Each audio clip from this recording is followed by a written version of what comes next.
Hi, I'm Jean Nolte, editor at Fonts & Porter. And I'm Colleen Tauke. I'm the sewing specialist at Fonts & Porter. In this tutorial, we will show you how to make the blocks that make up the quilt Cartwheels in the Garden. To get the pattern for this quilt, visit our website. Well, this is a quilt that starts with 10-inch squares, and we make 2 different blocks, and they're really pretty easy if you just pay attention. Yep. So the first thing we're going to do is make triangle squares, and I'm going to draw a line from corner to corner on this. I'm going to need one of those. You match up the background fabric with each of your prints from your 10-inch square collection.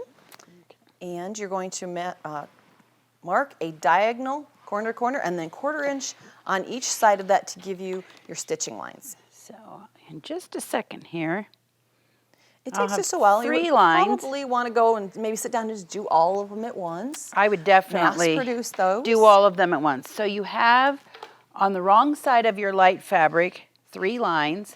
You're going to put that on top of one of the print squares, and then you would sew on those 2 lines. And we've got one that's stitched already, so you can see. So here. We stitch with bright red thread. How fun. So- Just so you can see where the stitching lines are. Okay, I'm going to put this out of the way here for a minute. So Okay. I'm going to cut that one in half. Yep. Now, the cutting, you can either use a scissors or you can use a rotary cutter. This one's kind of a longer seam. I'm going to use the rotary cutter. And if you were to go ahead and stitch all the blocks at once that are required for this according to your pattern, then you could just go down through the whole thing and cut all at once. All right, now. we're That's leave going to those there. yield 2 triangle squares, each made out of a print and a light fabric. All right, and we're going to press those toward the darker triangles. Exactly. Okay, so now we're going to trim this one that's already nicely pressed. And this ruler is a 9.5-inch ruler. We need to trim it to 9. So I'm going to look for the 9-inch marks at each corner, and I'm going to put that right on the seam line. Of the diagonal, very good. And I'm going to cut 2 sides. So I cut the right We're side. using a rotating mat here so that we can always be cutting away from our body and safe. So you can rotate around and make a nice, clean cut. So we have 2 Okay, sides so I cut 2 trimmed. sides. Now, for the other 2 sides, I'm just going to turn it around. I'm going to put the 9-inch marks on those sides I've cut. Same thing you did last time. Keep the 1 by 1 in that top right-hand corner, and then you can again line up perfectly. There's one side, and you rotate it around Turn that and around. get the last side.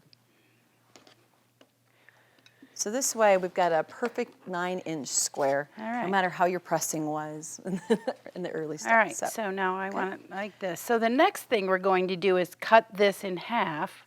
There's a little We're going to cut it at the 4.5-inch line right on there. So Slice it right down the middle. all right.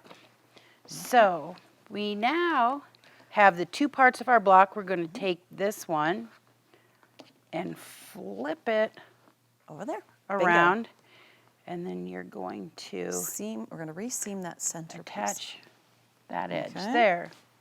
So that'll take care of that. In 1/4 the inch meantime,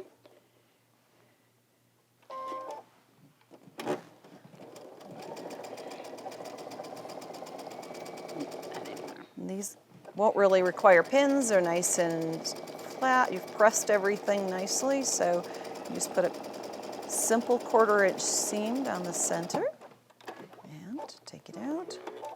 all right. And we're going to want to press that. A quick It press kind of here. looks like a bent arm or something at this point. And you're going to do that to all the blocks that are triangle squares. You're going to splice in the center, realign, make units that go into those cartwheel blocks.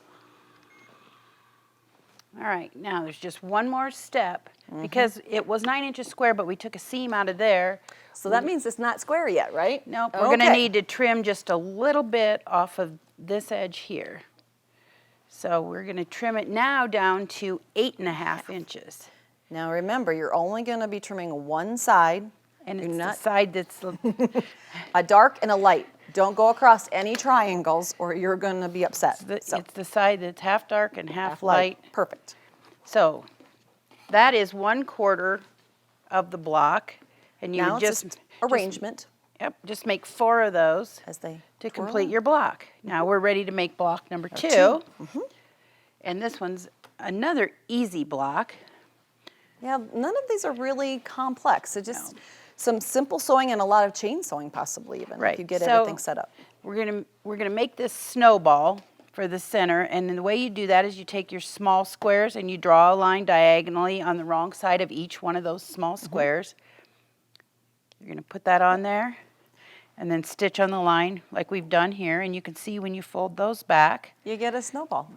it's a good snowball. So, but that's not the end of the block. Nope, that's just the beginning. Because it's not as big as our other one, so in order to make it the same size, we need a border around it. Right. So we need small rectangles left and right, and we need large rectangles top and bottom.